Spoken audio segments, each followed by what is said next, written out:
투자 판단의 최종 책임은 투자자 본인에게 있습니다. 안녕하세요. 오늘은 여러분께서 요청해 주신 센트러스 에너지, 티커 심볼 LUU죠. 이 기업에 대해서 좀 깊이 파헤쳐보는 시간을 갖겠습니다. 보내주신 자료들 저희가 꼼꼼히 봤고요. 이걸 토대로 해서 이 기업이 가진 기회, 또 조심해야 할 리스크는 뭔지 핵심만 쏙쏙 뽑아서 이야기 나눠볼게요. 네, 이게 그냥 단순 우라늄 기업 이렇게만 볼 게 아닌 것 같아요. 자료 보니까 미국의 에너지 안보라든지 아니면 차세대 원자력 이런 큰 그림하고 연결이 돼 있더라고요. 맞습니다. 상당히 중요한 포인트들을 짚어주셨는데요. 그쵸. 그래서 어떤 점들을 저희가 주목해야 할지 한번 본격적으로 시작해 보겠습니다. 자, 그럼 먼저 시장에서는 이 기업을 어떻게 보고 있는지 그 가치평가 이야기부터 좀 해볼까요?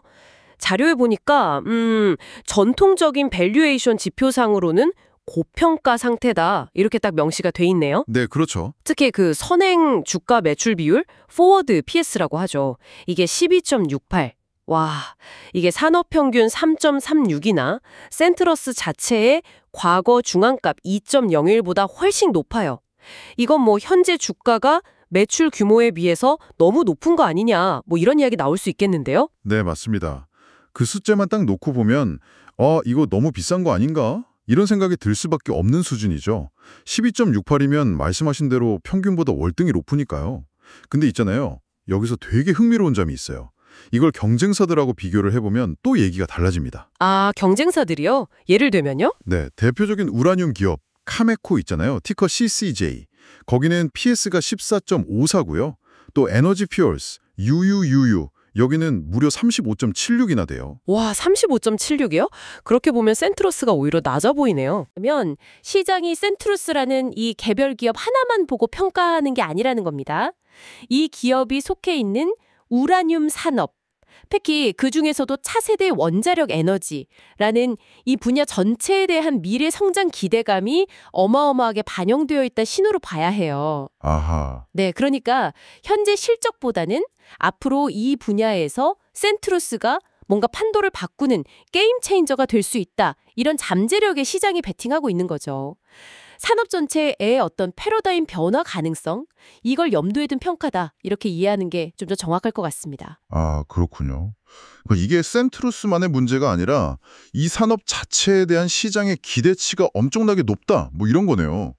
일종의 미래가치 프리미엄이 붙어 있는 거군요. 네, 정확합니다. 자, 그러면 시장이 이렇게 막 기대를 하는 근본적인 이유, 그 말씀하신 미래 잠재력의 핵심은 뭘까요?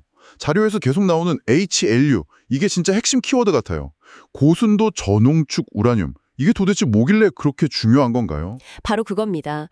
그 HLU가 센트러스 에너지의 거의 독보적인 경쟁 우위이자 시장의 높은 기대를 정당화시켜주는 핵심 동력이라고 할 수 있습니다. 독보적이요? 네, 현재 센트러스 에너지는 서방 세계에서는 유일하게 이 HLU를 상업적으로 생산할 수 있는 라이센스를 가진 기업입니다. 근데 그냥 라이센스만 있는 게 아니고요. 더 중요한 건 미국 자체 기술로 개발한 원심 분리기를 가지고 이걸로 농축시설을 직접 운영한다는 점이에요. 아, 미국 자체 기술이요? 네, 이게 왜 중요하냐면요. 아시겠지만 미국은 에너지 안보를 굉장히 중요하게 생각하잖아요. 그렇죠. 요즘 특히 더 그렇죠. 네, 그런데 차세대 원전에 꼭 필요한 이 핵심 핵연료를 해외에 의존하지 않고 자국 내에서 그것도 자국 기술로 생산할 수 있다는 거, 이건 미국 정부 입장에서 보면 엄청난 전략적 다산인 거죠. 그렇겠네요. 지금 글로벌 농축 시장은 대부분 러시아의 로사톰이라든지 프랑스 국영 기업 오라노 같은 곳들이 꽉 잡고 있거든요. 이런 상황에서 미국 안에 안정적인 공급망을 확보하는 게 시급한 과제인데 센트러스가 그 역할을 해줄 수 있다는 거죠. 그러니 당연히 강력한 정책적 지원을 받을 가능성이 높은 아주 유리한 위치에 있는 겁니다. 이게 바로 강력한 경제적 해자, 경쟁자들이 쉽게 넘볼 수 없는 진입장벽이 되는 거죠. 와, 서방 세계 유일의 HLU 생산 가능 기업. 이거 정말 강력한데요. 거의 독점적인 위치다 이렇게 봐도 되겠네요. 그렇죠. 현재로서는 그렇습니다. 게다가 앞으로 이 HLU 시효가 엄청나게 늘어날 거다 이런 전망이 계속 나오네요. 그 차세대 소형 모듈 원전, SMR이라고 하죠. 이 미래형 원자로에 필수적이고 또 기존 원자로 효율 높이는 데도 쓰인다고 하니까 이건 뭐 수요처가 확실하게 보장된 거 아닌가요? 네, 맞습니다. 지금 한창 개발 중인 여러 차세대 SMR 설계들이 대부분 이 HLU를 쓰도록 되어 있거나 아예 필수 연료로 지정하고 있어요. 왜냐하면 이게 기존 원전 연료보다 우라늄 농축도를 높여서 더 작고 더 효율적인 원자로를 만들 수 있게 해주거든요. 효율성이 높아지는군요. 그렇죠. 그리고 기존의 대형 원자로에 이걸 써도 좋아요. HLU 기반 연료를 쓰면 연료 교체 주기를 더 길게 가져갈 수 있어서 원전 가동률을 높이고 경제성도 개선하는 효과를 기대할 수 있습니다. 그러니까 앞으로 SMR 시장이 본격적으로 열리고 기존 원전들도 효율 높이려는 요구가 커지면 HLU 수요는 급증할 수밖에 없는 그런 구조인 거죠. 수요 취약값이군요. 네. 그리고 센트러스는 이런 미래에 대비해서 이미 좀 가시적인 성과들을 보여주고 있어요. 미국 에너지부 DOE라고 하죠.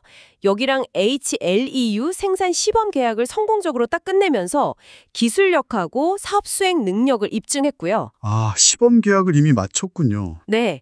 그리고 결정적으로 최근에 첫 상업 물량입니다. 900kg 이상의 HLEU를 생산해서 납품까지 완료했어요.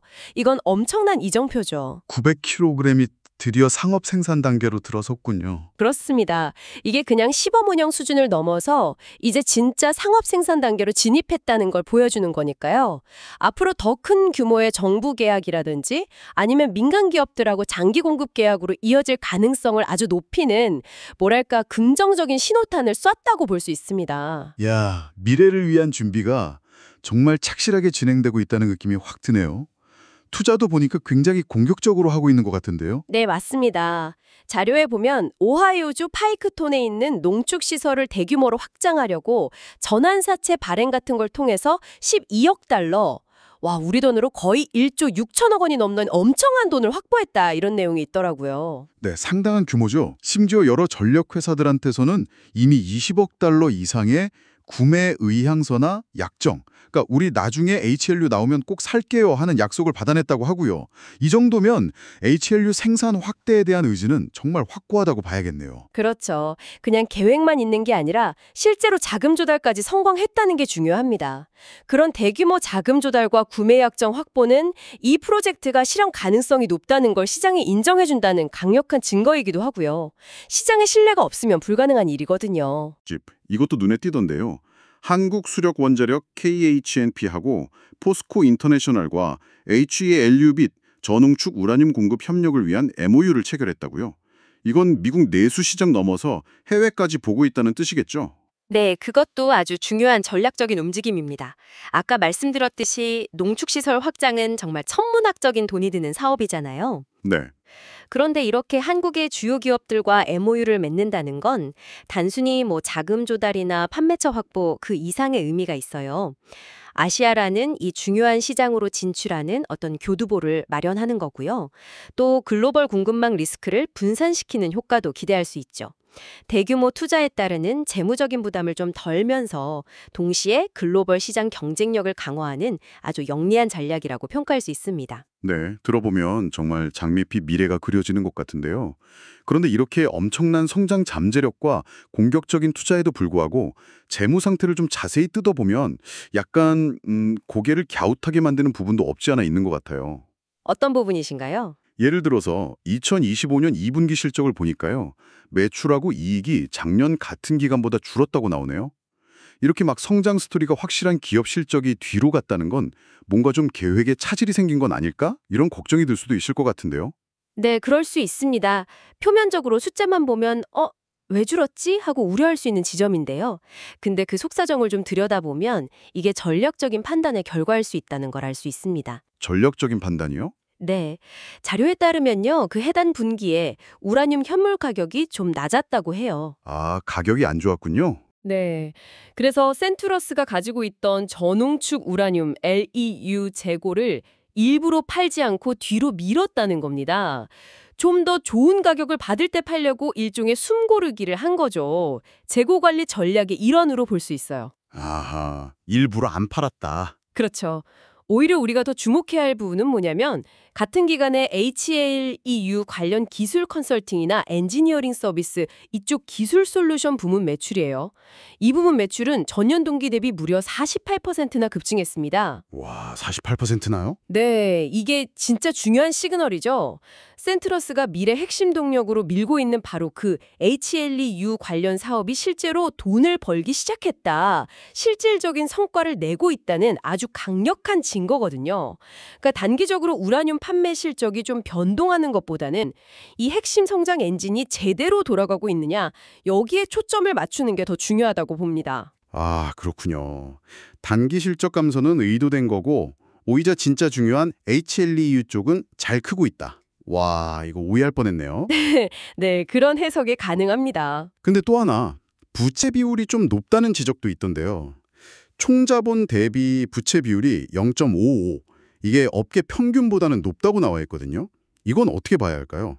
재무 안정성에 문제가 될 수도 있지 않을까요? 네, 그 부분은 분명히 우리가 인지하고 넘어가야 할 리스크 요인입니다.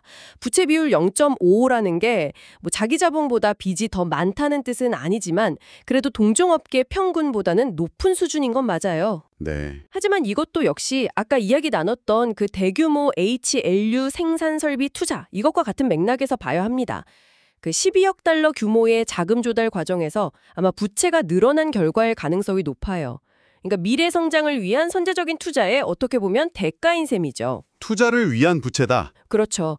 중요한 건 이 부채가 그냥 사라지는 돈이 아니라 HLU 생산이라는 생산적인 투자에 쓰이고 있다는 점입니다. 앞으로 HLU 생산이 본격화되고 거기서 안정적인 현금 흐름이 나오기 시작하면 늘어나는 이익으로 부채 비율은 점차 관리 가능한 수준으로 낮아질 것으로 기대할 수 있습니다. 물론 만약에 HLU 생산이나 판매가 예상보다 늦어지거나 뭔가 차질이 생기면 그때는 이자 부담이 커지면서 재무적으로 좀 압박을 받을 위험도 분명히 있습니다. 그러니까 이게 성장을 위한 건강한 부채냐 아니면 위험 수준의 과도한 부채냐 하는 것은 앞으로 HLU 사업이 어떻게 진행되는지를 꾸준히 지켜보면서 판단해야 할 문제예요. 현재로서는 과도기적인 현상으로 볼 여지가 크다고 보지만 그래도 지속적인 모니터링은 꼭 필요합니다. 특히 이자 부담이 커지거나 할 때 재무적인 완충력이 좀 약할 수 있다는 점은 염두에 둬야 합니다. 네, 투자를 위한 부채라는 점, 그리고 앞으로 현금 흐름이 개선될 가능성, 이걸 같이 봐야 한다는 거군요. 위험 요인이긴 하지만 그 맥락을 이해하는 게 중요하겠네요. 맞습니다. 그럼 비슷한 맥락에서 2025년하고 2026년 주당 순이익 EPS 전망치가 좀 내려갈 거다 이런 예측도 있던데 이것도 역시 투자 비용 증가와 관련이 있는 걸까요? 투자자 입장에서는 아무래도 이익 전망치가 떨어진다고 하면 좀 불안하게 느껴질 수밖에 없을 텐데요. 네, 맞아요. EPS 전망치 하향 조정 이거 단기적으로는 투자 심리에 당연히 부정적인 영향을 줄 수 있는 요인이죠. 하지만 이것도 역시 그 대규모 시설 투자에 따른 감가상각비 증가나 또 자금 조달 과정에서 생긴 이자 비용 증가 이런 것들이 주된 원인일 가능성이 높습니다. 생각해보면 당연한 게 새로운 공장을 짓고 시험 가동하는 단계에서는 필연적으로 비용이 먼저 발생하잖아요. 그렇죠. 돈은 먼저 들어가죠. 네. 그리고 실제 매출과 이익은 그 이후에 본격적으로 나타나기 시작하니까요.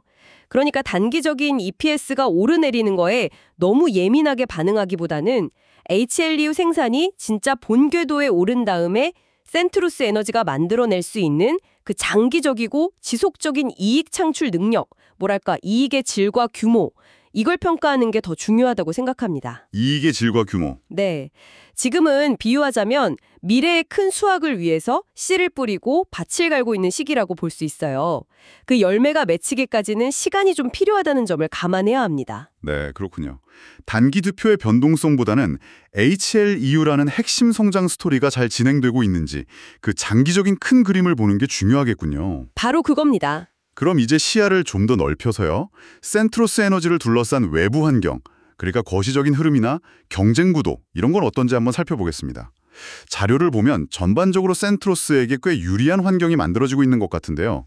전 세계적으로 탄소 중립 목표 달성해야 하고 또 에너지 안보도 강화해야 하고 이런 것 때문에 원자력 발전이 다시 주목받고 있다고요. 네, 맞습니다. 기후변화 대응이라는 이 시대적인 과제, 그리고 특히 최근 몇 년간 우리가 겪었던 에너지 공급망 불안정 문제, 이걸 해결하기 위한 아주 현실적인 대안으로 원자력 발전이 다시 조명받고 있는 거죠. 재평가받고 있군요. 그렇죠. 과거의 좀 부정적인 이미지를 벗고 안전성이나 효율성을 더 높인 차세대 원전 기술들이 계속 개발되면서 더 힘을 받고 있고요. 여기에 또 하나 최근에 AI 혁명이 불면서 데이터 센터가 엄청나게 늘어나고 있잖아요. 네, 전력 소모가 엄청나다고 하죠. 맞습니다. 이게 엄청난 전력 수요 증가를 예고하고 있는데 24시간 안정적으로 대규모 전력을 공급해야 하는 이 데이터 센터 특성상 원자력이 아주 중요한 역할을 할 걸로 기대되고 있습니다. 아, 데이터 센터 때문에 또 원자력이 부각되는군요. 네, 이런 거시적인 흐름은 결국 우라늄 그리고 농축 서비스 수요의 구조적인 증가로 이어질 수밖에 없습니다. 제공해 주신 자료에도 보면 우라늄 수요가 2030년 이후에 크게 늘어날 걸로 예측돼 있고 국제에너지기구 IEA였죠. 여기서는 2050년까지 전 세계 원자력 발전 설비 용량이 지금의 2배 이상으로 늘어날 수도 있다. 이런 낙관적인 전망까지 내놨습니다. 센트러스 에너지 입장에서는 정말 강력한 순풍이 불어주고 있는 셈이죠. 야, 정말 시대의 흐름을 제대로 타고 있는 것 같은 느낌인데요. 그런데 이렇게 시장이 커지고 중요해지면 당연히 경쟁자들이 가만히 있지는 않을 텐데요. HLEU 분야에서는 독보적이라고 하셨지만 그래도 우라늄 채굴이라든지 기존의 전홍축 우라늄, LU 시장에는 쟁쟁한 경쟁자들이 많지 않습니까? 물론이죠. 자료에도 보면 캐나다의 카메코, CCJ, 넥스젠 에너지, 데니슨 마인 같은 전통적인 우라늄 채굴 강자들부터 해서 프랑스의 오라노, 또 러시아 로사톰 산하의 테넥스 같은 글로벌 농축 서비스 기업들까지 쭉 언급이 되어 있거든요. 이 경쟁사들과의 관계는 어떻게 봐야 할까요? 네, 말씀하신 그 기업들 다 중요한 플레이어들입니다. 우라늄 채굴부터 시작해서 변환, 농축, 연료 제조에 이르는 이 원자력 연료 추기의 여러 단계에서 센트러스 에너지와 경쟁하기도 하고 또 때로는 협력하기도 하는 그런 관계에 있죠. 예를 들어 카메코는 세계 최대 우라늄 생산 기업 중 하나고 오라노나 테넥스 같은 경우는 LEU 농축 시장에서 아주 막강한 시장 지배력을 가지고 있고요. 네. 하지만 여기서 다시 한번 강조해야 할 점은 우리가 지금 주목하고 있는 HALU 생산, 특히 이걸 서방 세계 시장으로 딱 좁혀서 보면 센트러스 에너지는 현재의 비교할 만한 직접적인 경쟁자가 사실상 없다는 겁니다. 아, HALU만 놓고 보면 그렇군요. 네, 러시아를 빼면 상업적인 규모로 HALU를 생산할 능력을 갖춘 기업이 지금은 전무한 상태예요. 물론 장기적으로 보면 카메코나 오라노 같은 큰 기업들이 HALU 시장에 들어오려고 시도할 가능성은 충분히 있습니다. 그럴 수 있죠. 그렇죠. 가만히 있진 않겠죠. 네. 하지만 새로운 농축 기술을 개발하고 또 굉장히 까다로운 인허가 절차를 통과하고 대규모 시설을 짓고 운영하는 노하우를 확보하는 데는 상당한 시간과 정말 막대한 투자가 필요합니다. 그래서 센트러스 에너지는 앞으로 최소 몇 년간은 이 HLU 시장에서 선점자 우위, 그러니까 First Mover Advantage를 누릴 가능성이 매우 높다고 봅니다. 이것이 센트러스 에너지를 다른 우라늄 관련 기업들과 딱 차별화시키는 가장 강력한 포인트라고 할 수 있습니다. 자, 지금까지 센트러스 에너지에 대해서 시장의 평가는 어떤지, 또 핵심 성장 동력인 HLU의 잠재력은 얼마나 큰지, 그리고 재무적인 리스크 요인은 무엇인지, 마지막으로 우호적인 거시 환경과 독특한 경쟁 구도까지 정말 다각도로 깊이 파고들어봤습니다. 와, 들어볼수록 정말 흥미로운 기업이라는 생각이 드네요. 네, 그렇죠. 서방 세계 유일의 HLU 공급자라는 이 강력한 독점적 지위, 그리고 정책적 지원이라는 엄청난 기회가 있는 반면에 또 높은 밸류에이션 부담이라든지 대규모 투자에 따른 단기적인 재무 리스크도 분명히 존재하는 그야말로 하이 리스크 하이 리턴의 전형적인 모습 같아요. 정확히 보셨습니다. 그럼 이건 종합적으로 고려했을 때 투자자 입장에서는 어떤 접근 전략을 생각해 볼 수 있을까요? 네, 오늘 저희가 분석한 내용들을 바탕으로 해서요. 투자자 여러분의 현재 상황에 따라서 한 2가지 정도 관점에서 전략을 좀 제시해 볼 수 있을 것 같습니다. 네. 먼저 만약에 이미 센트러스 에너지 주식을 보유하고 계신 분이다. 이런 경우라면요. 이 기업의 핵심 성장 엔진인 HLU 시장의 정말 폭발적인 성장 가능성, 그리고 서방 세계 유일 공급자라는 독점적 지위, 또 미국 정부의 강력한 정책 지원이 근본적인 투자 아이디어를 믿고 좀 장기적인 관점에서 계속 보유하는 전략, 즉 바이 앤 홀드 전략을 고려해 볼 수 있겠습니다. 장기 보유 전략이군요. 네, 뭐 단기적인 주가 등락이라든지 분기 실적 발표에 따른 여러 가지 노이즈들 있잖아요. 이런 거에 너무 흔들리기보다는 HLU 생산 확대 계획이 차질 없이 잘 진행되고 있는지, 또 SMR 시장 개화와 관련된 긍정적인 신호들이 계속 나오고 있는지 이런 기업의 펀더멘털 변화를 꾸준히 추적하면서 좀 인내심을 가지고 동행하는 거죠. 핵심 성장 스토리가 계속 유효하다면 결국 시간은 센트러스의 편이 될 수 있다. 이런 믿음에 기반한 전략이라고 할 수 있습니다. 네, 장기적인 성장 스토리에 대한 믿음이 중요하겠군요. 그럼 반대로요. 센트러스 에너지에 이제 새롭게 투자를 좀 고려해 볼까 하시는 분들은 어떻게 접근하는 게 좋을까요? 지금이라도 이 성장 스토리에 올라타야 하는 건지 아니면 아까 말씀하신 밸류에이션 부담이나 단기 리스크 이런 걸 고려해서 좀 더 기다려야 하는 건지 이게 참 고민이 될 것 같거든요. 특히 연초 대비 주가가 431.2%나 올랐다는 점은 확실히 좀 부담스러운데요. 네, 맞습니다. 신규 진입을 고려하시는 분들이라면 아무래도 조금 더 신중하고 보수적인 접근이 필요해 보입니다.